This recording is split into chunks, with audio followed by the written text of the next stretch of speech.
स्नेहलोक Hindi tutorial में मैं स्नेहा श्रीवास्तव सभी बच्चों का हार्दिक स्वागत करती हूँ। बच्चों, पिछले वीडियो में हम दो बैलों की कथा पढ़ रहे थे, है ना, और उस पूरे पाठ को हम लोगों ने कंप्लीट किया बहुत अच्छे से। और आज का दिन है प्रश्नोत्तरी का, तो आज हम क्वेश्चन आंसर करेंगे। ठीक है, तो क्वेश्चन आंसर शुरू करने से पहले अगर मेरे चैनल को सब्सक्राइब नहीं किया तो उसे जल्दी से सब्सक्राइब करो, ताकि नेक्स्ट आने वाली वीडियो जल्दी से जल्दी तुम देख सको और अपने पाठ को क्लियर कर सको। तो बच्चों, इस चैप्टर का पहला क्वेश्चन है, कांजी हाउस में कैदी पशुओं की हाजिरी क्यों ली जाती होगी? कांजी हाउस मतलब जहाँ पे आवारा पशुओं को कैद रखा जाता है। तो वो आवारा जो पशु थे जो किसी के फसल को नष्ट कर दिया था, हाँ, या कहीं से कोई नुकसान पहुंचाया था, वे सब जानवरों को लाकर कांजी हाउस में रखा जाता था। तो हाजिरी रखना ये तो जरूरी है ना कि वो लोग सुरक्षित हैं, ठीक से हैं, नहीं है। और कई बार ऐसा भी होता था कि अगर कोई व्यक्ति उसको खरीदना चाहे या लेना चाहे, अडॉप्ट करना चाहे, तो उनकी नीलामी भी की जाती थी। ठीक है, इसलिए जो अटेंडेंस लेना या हाजिरी लेना आवश्यक हो जाता था, है ना, कि कितने, क्योंकि वहां पे बहुत प्रकार के पशु थे ना, है ना, तो कितने उनके पास पशु हैं, क्या है, नहीं है, इन सब का हिसाब रखना तो जरूरी होगा। दूसरा क्वेश्चन क्या है बच्चों, छोटी बच्ची को बैलों के प्रति प्रेम क्यों उमड़ आया?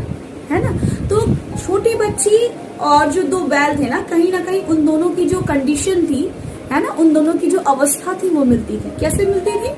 क्योंकि छोटी बच्ची की माँ मर गई थी और उसकी सौतेली जो माँ थी, है ना, वो उससे बुरा व्यवहार करती थी। और ठीक यही बुरा व्यवहार हीरा और मोती से उसका मालिक कर रहा था, है ना। तो उन छोटी बच्ची और जो दो बैल थे ना, उनके जो संबंध था ना वो आत्मीयता का था, आत्मा से। किसी का कनेक्शन हमारा होता है ना, कि हमारा बहुत मतलब एक इंटरनल कनेक्शन होता है किसी से, है ना, जिससे हमारा सिचुएशन या हमारे विचार या हमारी भावनाएं मिलती हैं। तो यहाँ पर यही चीज हो रही थी, है ना, जो छोटी बच्ची थी उसका कंडीशन और जो दो बैल थे उनका कंडीशन, कहीं ना कहीं दोनों के कंडीशन में समानता थी। इस कारण उन दोनों में, या कह सकते हो छोटी बच्ची और दो बैलों में, बहुत एक आत्मीयता का और ये बहुत ही सच्चा प्रेम जिसको कह सकते हैं, है ना, उसका संबंध था। कहानी में दो बैलों के माध्यम से कौन कौन से नीति विषयक मूल्य उभर कर आए हैं? तो बच्चों, अगर तुमने मेरा पिछला वीडियो देखा होगा तो हर लाइन में जहाँ जहाँ नीति विषयक बातें उभर के आई हैं, है ना, जहाँ पे मोरल वैल्यूज की बात हो रही है ना, जहाँ पर भी ऐसी बातें हैं जहाँ पे जो शिक्षा दे रहे हैं प्रेमचंद अपने दो बैलों के माध्यम से इस पाठ में, हर उस जगह पर मैंने उस चीज को क्लियर किया था। तो बहुत सारी, पूरे पाठ में ना बहुत सारी बातें हैं जो प्रेमचंद दो बैलों के माध्यम से हम लोगों तक या पाठकों तक पहुंचाना चाहते हैं, है ना। कई बार जैसे तुम देखो, एक लाइन है कि वो अपना धर्म भूल जाए तो हम क्यों भूलेंगे, है ना, औरत जात पर सिंह चलाना अच्छा नहीं होता, या औरत जात पर सिंह चलाना मना है।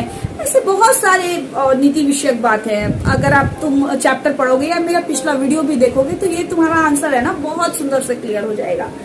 तो यहाँ पे कौन कौन सी नीति विषयक है, तो तुम इस आंसर को पॉइंट वाइज भी कर सकते हो, है ना, कि प्रस्तुत पाठ में निम्नलिखित नीति विषयक मूल्य उभरकर हमारे सामने आए हैं। पॉइंट नंबर 1, 2, 3 मतलब नंबरिंग भी कर सकते हो, ठीक है, या तुम पैरा चेंज कर करके भी लिख सकते हो। एक पैरा में एक पॉइंट दिया एंड देन तुमने पैरा चेंज किया एंड देन फिर दूसरा पॉइंट लिखा। तो इस तरह से ये आंसर लिखा जा सकता है।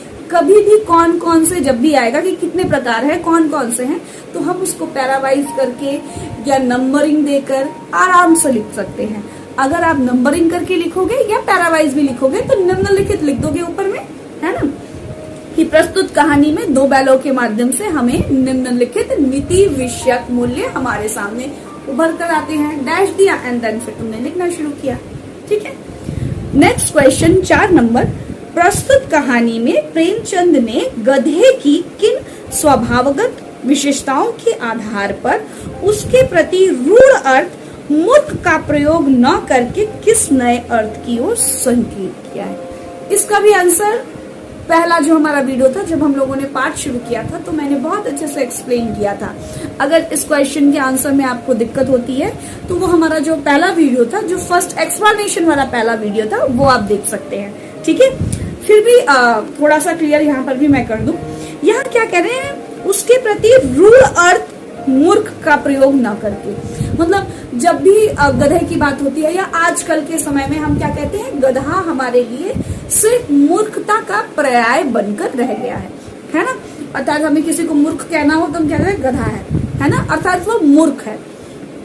तो इस ये जो रूढ़ी अर्थ है, इसको छोड़कर प्रेमचंद हमारे सामने गधे की नई परिभाषा है ना, नई बात की ओर हमारे ऊपर संकेत करते हैं कि गधे की जो सहनशीलता है ना, और उसका जो सीधापन है, वो क्या है, ऋषि मुनियों की तरह है।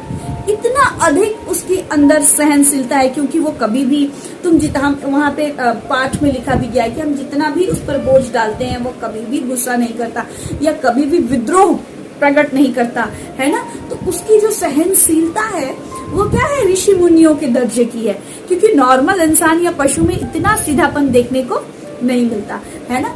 तो उसके सीधेपन की बात की गई है यहाँ पर, है ना, न कि मूर्खता की बात की गई है। तो निसंदेह जो हम सोचते थे, या हमारे भी दिमाग में था कि जो गधा होता है वो बिल्कुल मूर्ख होता है, गधा मतलब गधा ही होता है ना, जो हम ऐसा सोचते थे।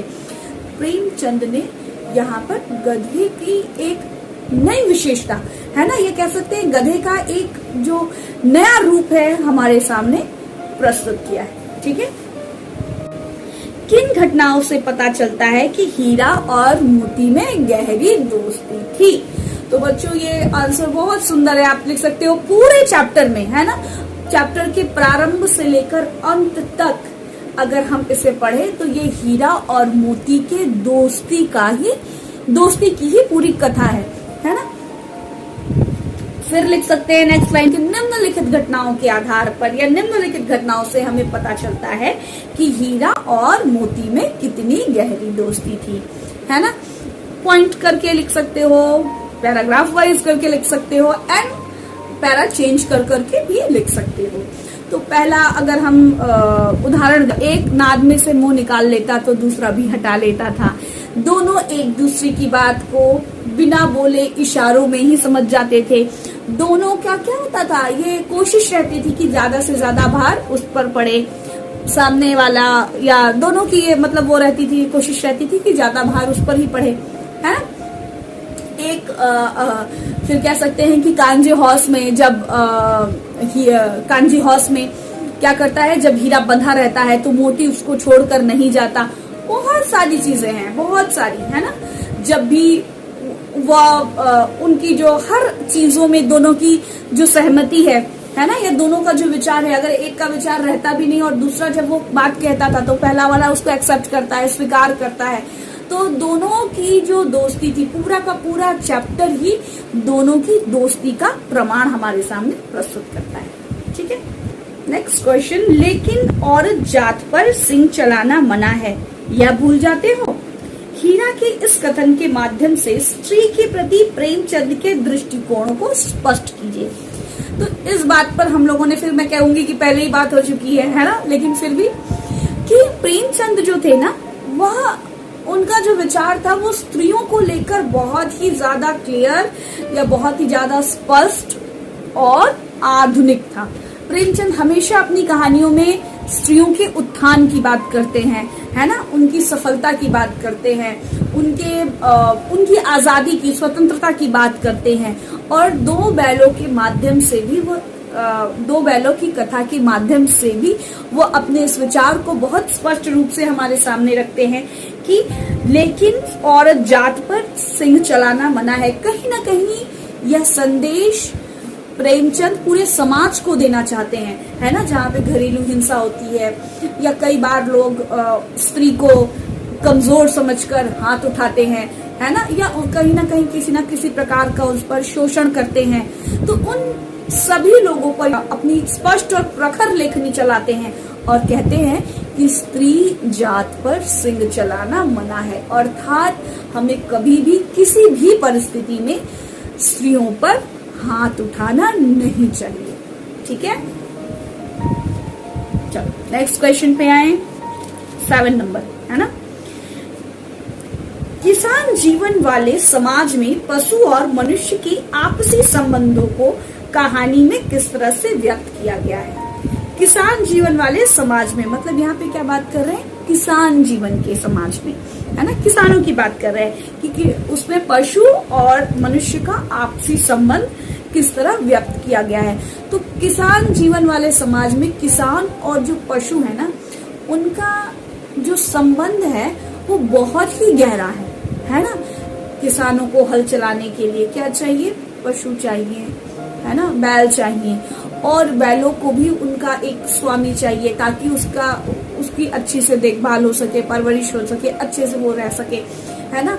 तो दोनों का जो जीवन है ना एक दूसरे पर ही आधारित है, ठीक है। एक के बिना दूसरे के जीवन की कल्पना करना मुश्किल सा हो जाता है, ठीक है।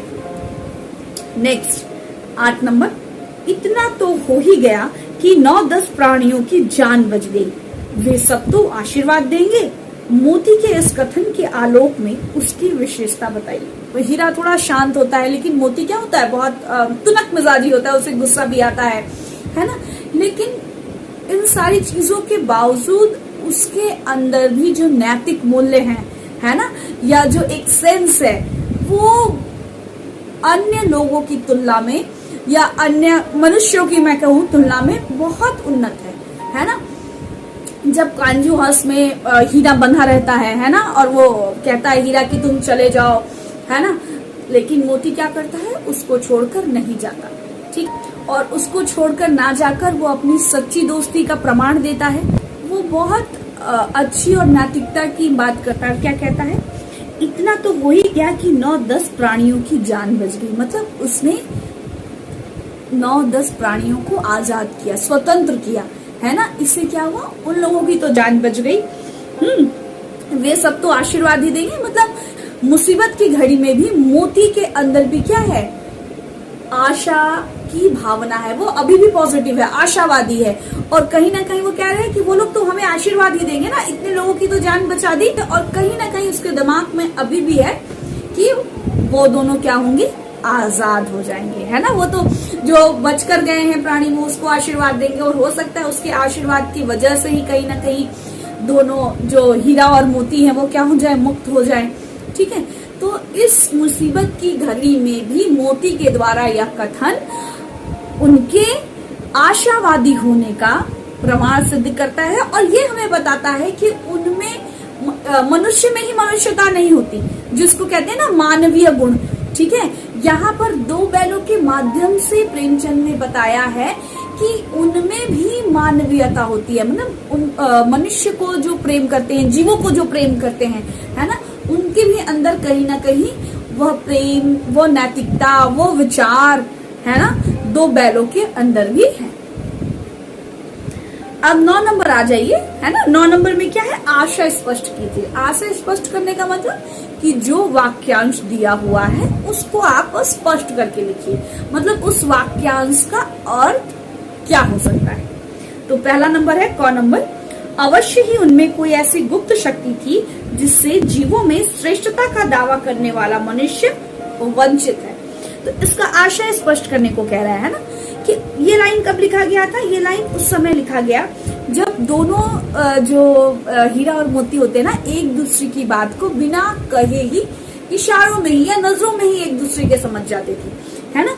तो निसंदेह उनमें क्या थी, ऐसी शक्ति थी जो श्रेष्ठता का दावा करने वाले, है ना। मनुष्य क्या कहते हैं, अपने आप को कहते हैं कि हम सबसे ज्यादा श्रेष्ठ है, हम में सबसे ज्यादा सेंस है ना, हम सबसे अच्छा या उन्नत सोच सकते हैं। तो ये जो सेंस है, जितनी भी सेंस हो मनुष्यता में, एटलीस्ट जब हमें भूख लगती है तो बोलना पड़ता है कि हमें भूख लगी है, हमें दुख होता है, हमें कोई परेशानी होती है, तो सामने वाले को बोल के हम बताते हैं, है ना। लेकिन हीरा और मोती अपने फीलिंग्स को, है ना, अपनी भावना को एक दूसरे तक पता नहीं कैसे कहते हैं ना, वहां पे लेखक की पता नहीं कैसे दोनों एक दूसरे की बातों को समझ जाते थे, है ना। तो कहीं ना कहीं ये जो कह सकते हैं, ये जो गुण है ना, ये गुण मनुष्यों में नहीं मिलते या इस गुण से मनुष्य वंचित है। ख नंबर, उस एक रोटी से उनकी भूख तो क्या शांत होती, पर दोनों के हृदय को मानो भोजन मिल गया। तब जब वो दो छोटी सी बच्ची दोनों को रोटी दो खिला जाती है ना, तो उस समय वहां पे लेखक लिखते हैं कि उस दो रोटी से बेचारों की क्या भूख शांत होती है ना, लेकिन मानो हृदय को, मतलब वो जो भूख थी ना, लग रहा था कि जो उनका हृदय है, उनका जो मन है वह शांत हुआ, वह भूखा था। ठीक है, वह क्यों भूखा था? वह इज्जत के लिए, सम्मान के लिए, प्रेम के लिए भूखा था। ठीक ना, वह जो प्रेम सम्मान उन्हें झुरी से मिलता था, वह प्रेम और सम्मान गया से नहीं मिला, बल्कि उसका अपमान हुआ उन दोनों का, है ना। तो जब छोटी बच्ची बहुत प्यार से उनके लिए दो रोटी लेकर आती है और वो खाते हैं उस रोटी को, तो उनको ऐसा लगता है कि यह रोटी उनके पेट में ना जाके उनके हृदय में गई है ना, और उनके हृदय को क्या मिली? तो ठंडक मिली। यहाँ बात भूख की नहीं है, यहाँ बात प्रेम, स्वतंत्रता और आत्मसम्मान की। ठीक, नेक्स्ट आ जाए। दो क्वेश्चन बच्चों मुझे और अच्छा लगता है इस चैप्टर का, है ना, जहाँ पे रचना और अभिव्यक्ति में दो क्वेश्चन दिए गए हैं। इस तरह के क्वेश्चन लिखने से क्या होता है ना कि आपकी जो राइटिंग स्किल है, जो आपकी लेखन क्षमता है, उसमें वृद्धि होती है और वो अच्छा होता है। हीरा और मोती ने शोषण के खिलाफ आवाज उठाई, लेकिन उसके लिए प्रताड़ना भी सही। हीरा मोती की इस प्रतिक्रिया पर तर्क सहित अपने विचार प्रकट करें। अब ये क्या कह रहे हैं कि हीरा मोती ने आवाज भी उठाई, है ना, और उसके लिए प्रताड़ना भी सही। हीरा मोती की इस प्रतिक्रिया पर, मतलब यहाँ पे हीरा मोती के द्वारा लेखक ने यह बताने की कोशिश की है ना, कि जो शोषण होता है, जो हमारे प्रति अगर कोई अत्याचार हो रहा है, तो उसके प्रति आवाज उठाना अत्यंत आवश्यक है ना। और ये आवाज जो है वो क्या करती है, कहीं ना कहीं हमें स्वतंत्रता दिलाने के रास्ते पे ले जाती है, और इसके लिए प्रताड़ना भी सहनी पड़ सकती है ना। जब हम आजादी के लिए उन्मुख होते हैं, है ना, या जब हम अपनी आजादी चाहते हैं, तो हमें ये समझ लेना चाहिए कि इसके लिए हमें आने वाले टाइम पे मुसीबत तो झेलना ही पड़ेगी, है ना। हो सकता है उसके लिए मार खानी पड़े, हम कैद हो जाए, या बहुत सारी मुसीबतें आ जाए। तो ऐसा नहीं है कि अगर हम आजादी चाहते हैं तो वो बड़े आराम से मिल जाएगी, एक बार ही हम संघर्ष करेंगे और हम आजाद हो जाएंगे हमेशा के लिए। ऐसा नहीं होता, है ना। कई बार तो ऐसा होता है कि आजादी के लिए बार बार हमें प्रयास करना पड़ता है, और लगातार प्रयास के बाद, निरंतर संघर्ष के बाद हमें आजादी मिलती है, और इसके लिए हमारे राह पर अनगिनत बाधाएं भी आती हैं, है ना। दूसरा 12 नंबर क्वेश्चन, क्या आपको लगता है कि यह कहानी आजादी की लड़ाई की ओर भी संकेत करती है ना। तो निसंदेह अगर हम इसको लें तो यह कहानी स्वाधीनता की पहले की कहानी है ना। तो इस कहानी के माध्यम से, चूंकि यह स्वतंत्रता, संघर्ष, है ना, आत्मसम्मान की कहानी है, इसलिए हम इसको अपने आजादी की कहानी से भी जोड़कर देख सकते हैं। क्योंकि जिस समय प्रेमचंद दो बैलों की कथा की रचना कर रहे हैं, उस समय हमारा भारतवर्ष भी आजाद न था, है ना। भारत भी आजादी के लिए निरंतर प्रयासशील था, है ना। लगातार प्रयास हो रहे थे, संघर्ष जारी था, है ना। तो हम इस कहानी को स्वाधीनता कहानी से जोड़कर अवश्य ही देख सकते हैं। क्लियर बच्चों, ये रहा हमारा दो बैलों की कथा का क्वेश्चन आंसर।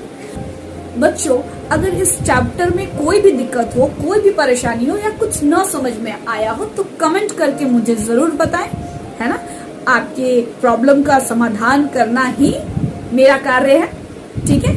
अगर हमारा ये वीडियो आपको पसंद आया होगा तो जरूर इसको सब्सक्राइब करें, और उसके साथ ही साथ अपने जितने फ्रेंड्स हैं, ये आपने कहते हैं ना हीरा और मोती की जो दोस्ती थी, तो अगर आपके अच्छे वाले या बेस्ट फ्रेंड हैं तो ये वीडियो उसको भी शेयर करें, ताकि आपके साथ साथ वह भी अच्छे से पढ़ाई कर सके, ठीक है। अपने नेक्स्ट वीडियो के साथ आपके सामने बहुत जल्दी आऊंगी। तब तक के लिए स्वस्थ रहो, खुश रहो।